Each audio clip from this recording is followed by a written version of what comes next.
What's up, everyone? Welcome back to All Takes No Whiffs. I'm Christian. That's A Hendy, and we are coming back to you guys recapping the Robeisy Ramirez versus Isaac Dogboe matchup and the undercard as well.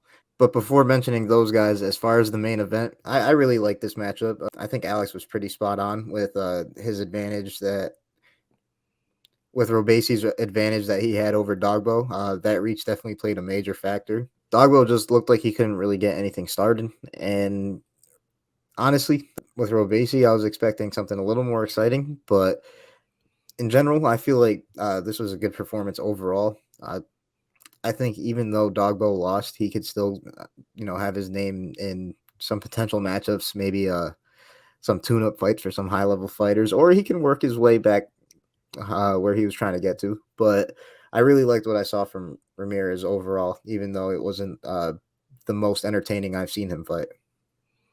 It definitely wasn't the most entertaining fight, but he dominated this fight, the entire fight. Hmm. Dogboe, he just, like you said, he just could not get to him at all. That reach, like I said in our preview, it was just a huge factor, and Dogboe just couldn't do anything about it. One thing about Dogboe, though, kind of going off what you said, this guy probably I would say now is kind of like the tune-up for some people.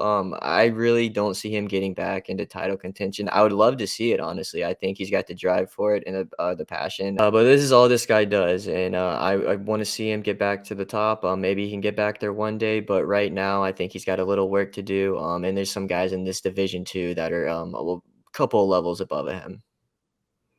Yeah, that's the reality of the situation for Dogboe. Hopefully, though, he can exceed our expectations. Always love to see that. But as far as Ramirez, now he's the champion, the WBO featherweight champion. That's dope for him. But as far as what I want to see next from Robeisy Ramirez, honestly, I just want to see him fight the best fighters available. And a significant featherweight off the top of my head is Brandon Figueroa. He's coming off of a big win at his first fight in featherweight, and he just looks like he's more comfortable in featherweight. So him challenging for a title against Robeisy Ramirez, I think would make for an amazing fight. And obviously, there's other names, but I think featherweight's kind of occupied right now, or not occupied, busy. Excuse me. Yeah, I think it's super busy too. I think that would be a pretty good name to throw out for him. I would love to see that.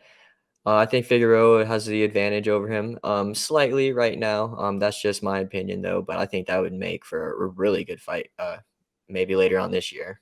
Yeah, it would be an amazing fight to see for sure. But before we head out of here, a couple of the prospects that were on the undercard, shout outs to them. Delonte Tiger Johnson, Joette Gonzalez, and Jai Tucker all took wins by unanimous decision.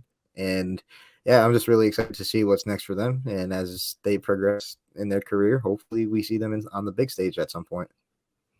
Oh yeah, and Abdullah Mason got a nice little knockout in the undercard too, and Hmm. Dante Benjamin Jr. got a nice little knockout too. So all of those guys are some top prospects and top rank right now, and some guys I'm really looking forward to. I've been saying this for a while. Really like Delonte Tiger Johnson. Really high on this guy. This is just one guy I'm super high on, and I can't wait to see him fight more and get a title shot eventually because I think he's going to be worthy of it at some point. But this honestly was a really stacked card. There will be another stacked top ranked card next week. We'll be previewing, headlined by Shakur Stevenson, and this should be honestly a really good fight. I think the guy he's going up against is a little underrated. Definitely going to have to study up on his opponent, but definitely could make for an interesting matchup. Excited to see Shakur at lightweight, but until then, peace. Peace.